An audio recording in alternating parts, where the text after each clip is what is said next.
B2Bയിൽ set ചെയ്യുമ്പോൾ നമുക്ക് നോക്കാവുന്ന പല ക്രൈറ്റീരിയാസ് ഉണ്ട്.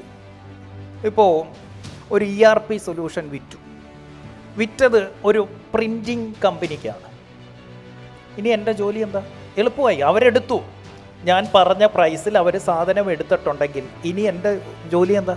സിമിലർ ആയിട്ടുള്ള പ്രിൻറ്റിങ് കമ്പനികൾ ഏതൊക്കെയുണ്ട് അത് നോക്കുക മാത്രം. ഇതേപോലത്തെ പർച്ചേസിങ് രീതിയുള്ള ഇതുപോലത്തെ. അപ്പം ഞാൻ എന്ത് നോക്കും? ഈ പ്രിൻറ്റിങ് ഓണേഴ്സ് അസോസിയേഷനിൽ ആരൊക്കെ ഉണ്ടെന്ന് നോക്കും, അതിൻ്റെ മീറ്റിംഗ് എവിടെ നടക്കുന്നെന്ന് നോക്കും. അതിൽ പോയി എല്ലാവരെയും ഞാൻ പിടിക്കത്തില്ല. എൻ്റെ കയ്യിൽ നിന്ന് ആ സാധനം മേടിച്ച ആളിന് സിമിലർ ആയിട്ടുള്ള ആളുകൾ അതിലാരൊക്കെ ഉണ്ട്. Now my target audience is limited. നമുക്ക് എന്ത് ചെയ്യാൻ പറ്റണം? വൈഡ് ഏരിയയിൽ അടിക്കാൻ പോരുത്. Limit your audience. എല്ലാവരുടെയും എല്ലാ പ്രശ്നമൊന്നും പരിഹരിക്കാൻ പറ്റും, പക്ഷെ നമുക്കതിന് നിൽക്കേണ്ട ആവശ്യമില്ല. അവൻ്റെ ഏത് പ്രശ്നം പരിഹരിച്ചാൽ നമുക്ക് കൂടുതൽ പ്രോഫിറ്റ് കിട്ടുമോ ആ പ്രശ്നം പരിഹരിക്കണം. ഇവന് വീട്ടിൽ തേങ്ങ ഇടണം, അതൊരു പ്രശ്നമാണ്. ആ പ്രശ്നം പരിഹരിച്ചാൽ നമുക്കധികം പ്രോഫിറ്റ് കിട്ടുമോ? കിട്ടുമെങ്കിൽ അത് നമുക്ക് ചെയ്തു കൊടുക്കാം. അതേസമയം അവൻ്റെ ഏറ്റവും വലിയ പ്രശ്നം അവനൊരു കാറ് വേണം, അത് ചെയ്തു കൊടുത്താൽ നമുക്ക് കൂടുതൽ ലാഭം കിട്ടുമെങ്കിൽ കാറ് വിൽക്കുക. അവന് തേങ്ങ ഇടാൻ അവൻ ആളിനെ കണ്ടുപിടിച്ചോളും. അത് സഹായിക്കാൻ പോകരുത്. നമ്മളെയും കൂടെ പ്രോഫിറ്റ് നോക്കിയിട്ടേ ഈ ബ്രിഡ്ജ് ഫില്ല് ചെയ്യാൻ പോവുള്ളൂ. എൻ്റെ മുന്നിലിരിക്കുന്ന നിങ്ങൾക്ക് ഒരുപാട് പ്രശ്നങ്ങളുണ്ട്, ഇതൊന്നും പരിഹരിക്കാൻ എനിക്ക് പറ്റത്തില്ല. എനിക്ക് ലാഭമുള്ള പ്രശ്നങ്ങൾ ഏതൊക്കെയുണ്ട് അതൊക്കെ ഞാൻ പരിഹരിച്ചു തരും. അതാണ് ബിസിനസ്സുകാരൻ. ആരാണവൻ? എന്താണ് അവൻ്റെ നരകം? എന്താണ് അവൻ്റെ സ്വർഗം? നരകത്തിൽ നിന്ന് സ്വർഗത്തിലേക്കുള്ള വഴിയാണ് മോനെ ഇതെന്ന് പറഞ്ഞു കഴിഞ്ഞാൽ അവൻ വരും. അതിൻ്റെ തെളിവാണല്ലോ നമ്മളെല്ലാവരും അമ്പലത്തിലും പള്ളിയിലും ഒക്കെ പോകുന്നത്. എന്തിനാ അവിടെ പോകുന്നത്? സ്വർഗത്തിലേക്കുള്ള വഴിയാണ് നമ്മളെല്ലാവരും പോകും. Why? That is the bridge. Yes, that is the bridge. ദൈവവിശ്വാസം, ദൈവത്തെ ആരാധിക്കുന്ന ഇത് മാത്രമേ ഉള്ളൂ അങ്ങോട്ടേക്കൊരു വഴി എന്നുള്ളത്. അങ്ങനൊരു തീം സെറ്റ് ചെയ്തിട്ടതുകൊണ്ടാണ് നമുക്കെല്ലാവർക്കും അതൊരു പേടി ഭയഭക്തിയോടുകൂടി നമ്മൾ ആരാധിച്ച് തന്നെ അത് ഫോളോ ചെയ്യുന്നത്. Why? That is the bridge between the gap. സ്വപ്ന തുല്യമായ 100 കസ്റ്റമറെ ഉണ്ടാക്കാൻ പറ്റണം നമുക്ക്. എന്താ ഇത് ഇവരുടെ പ്രത്യേകത? എന്തിനും നമ്മളുടെ കൂടുണ്ട്. എന്താ നമ്മുടെ kings club? My dream 100 is there. എന്ത് പരിപാടി, എന്ത് പ്രോഗ്രാം ഞാൻ അനൗൺസ് ചെയ്താലും, എന്ത് സാധനം പറഞ്ഞാലും ഈ 100 പേര് മേടിക്കുമെന്ന് എനിക്ക് ഉറപ്പാണ്. Show me your dream 100. നിങ്ങളുടെ ഡ്രീം 100 എണ്ണം എടുത്ത് വെക്കണം, പേരെഴുതി വെക്കാൻ പറ്റണം. അപ്പം എന്താ ധൈര്യം? 100 എന്തായാലും വിറ്റ്, ഇനി 101 കുറിച്ച് ചിന്തിച്ചാൽ മതി. Where is your dream 100? ആ ഡ്രീം 100 മേടിക്കുന്നുണ്ടെങ്കിൽ ഇറ്റ്സ് എ പ്രൂഫ്. ഇനി വേറെ ആളുകൾ മേടിച്ചോളൂ. എന്തിനാ ഇങ്ങനെ ചെയ്യണമെന്ന് പറയുന്നേ? എന്താ എക്സ്പേർട്സ് എല്ലാവരും ഇങ്ങനെ ചെയ്യുന്നേ? They don't want to boo or waste a bullet. ഒരു ബുള്ളറ്റ് പാഴാക്കാൻ അവർക്ക് വയ്യ. ഈ പ്രൊഡക്റ്റ് വെയർഹൗസിൽ ഇരുന്ന് പോയാൽ ആരുടെ ബുള്ളറ്റാണ് പോയെ? ആരുടെ പൈസയാണ് പോയെ? നമ്മുടെ. ഇപ്പോൾ എക്സ്പേർട്ട് എന്താ ചെയ്യുന്നത്? They don't want to waste any bullet. ഒരു റിയൽ ബിസിനസ്മാൻ്റെ യഥാർത്ഥ സക്സസ് എന്താണെന്നറിയോ? Deep understanding of who you serve. നിങ്ങൾ ആരെയാണോ സെർവ് ചെയ്യുന്നത് അവനെക്കുറിച്ചുള്ള ഡീപ്പ് അണ്ടർസ്റ്റാൻഡിങ് ആണ് ഒരു ബിസിനസ് എക്സലൻസിൻ്റെ ഏറ്റവും വലിയ ലക്ഷണം.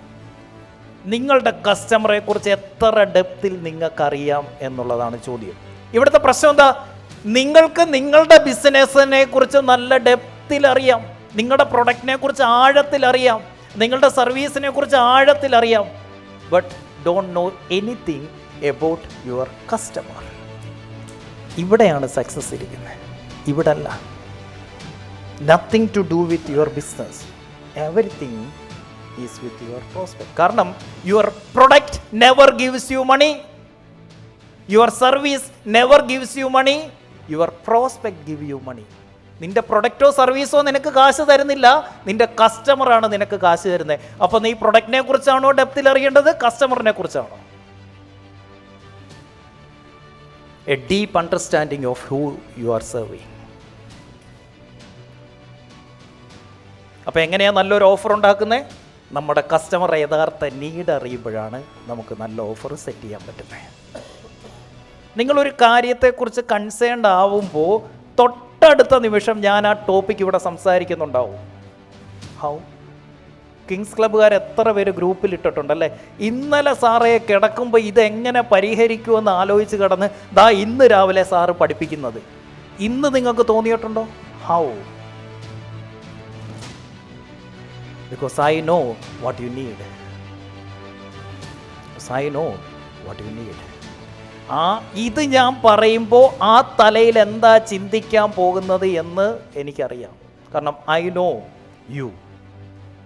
നിങ്ങൾക്ക് നിങ്ങളെക്കുറിച്ച് അറിയാവുന്നതിനേക്കാൾ കൂടുതൽ നിങ്ങളെക്കുറിച്ച് എനിക്കറിയാം.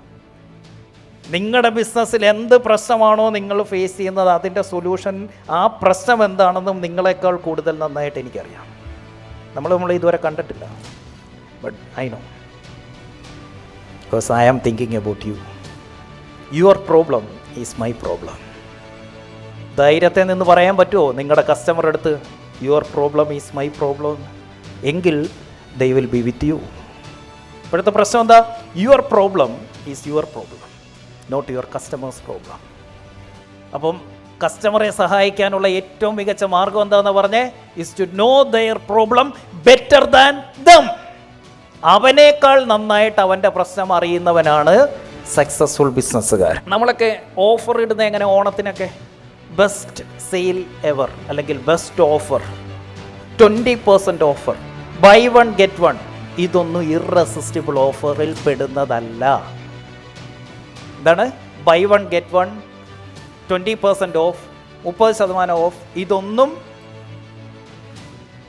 ഇറസിസ്റ്റിബിൾ ഓഫർ അല്ല. ഇതിൻ്റെ പേരൊന്ന് എഴുതി വെച്ചോ, പ്രൊമോഷണൽ ഓഫേഴ്സ്. പ്രൊമോഷണൽ ഓഫർ നമ്മളുടെ കുറച്ച് സാധനം ഒന്ന് 10 പേരിലേക്ക് എത്തിക്കാൻ വേണ്ടി മാത്രം ഉപയോഗിക്കുന്ന ഓഫറാണ് ആ പറഞ്ഞ 20%. ഇതൊന്നും കൊടുക്കുന്നത് തെറ്റാണെന്ന് ഞാൻ പറയുന്നില്ല. ഇതൊരു സ്റ്റേറ്റ്മെൻ്റ് അല്ല.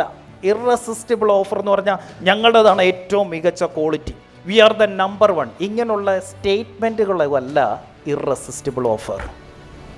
നമ്മളുടെ ഒരു ഇറസിസ്റ്റിബിൾ ഓഫർ സെറ്റ് ചെയ്യുമ്പോൾ 5 ചോദ്യങ്ങൾക്കുള്ള ഉത്തരമായിരിക്കണം നമ്മൾ കൊടുക്കുന്നത്. 5 ചോദ്യം. ക്വസ്റ്റ്യൻ നമ്പർ 1, എന്താണിത്? 2, how will it help me? ഇത് എനിക്ക് എങ്ങനെ ഗുണം ചെയ്യും? ഒന്നെന്താ, വാട്ട് ഈസ് ഇറ്റ്, എന്തോ ഇത്. 2, എനിക്കിതെങ്ങനെ ഗുണം ചെയ്യും, how will it help me. 3, Y should I believe U? നിന്നെ ഞാൻ എന്തിനു വിശ്വസിക്കുന്നു? 1, ഇതെന്തുവാ, വേണ്ടേ ഈ സാധനം, ഇതെന്തുവാ, ഇതെങ്ങനെ എനിക്ക് ഗുണം ചെയ്യുന്നേ? ഓക്കെ, ഇതിൻ്റെ കാര്യം എനിക്ക് മനസ്സിലായി, ഇതെന്തുവാന്ന് മനസ്സിലായി, എനിക്കെങ്ങനെ ഗുണം ചെയ്യുന്നു. നിന്നെ ഞാൻ എന്തിനാ ഇതിന് വിശ്വസിക്കുന്നേ? Why should I trust you? Question number 3. Question number 4, ശരി നിന്നെ എനിക്ക് വിശ്വാസം വന്നു, എത്രയേതിന്?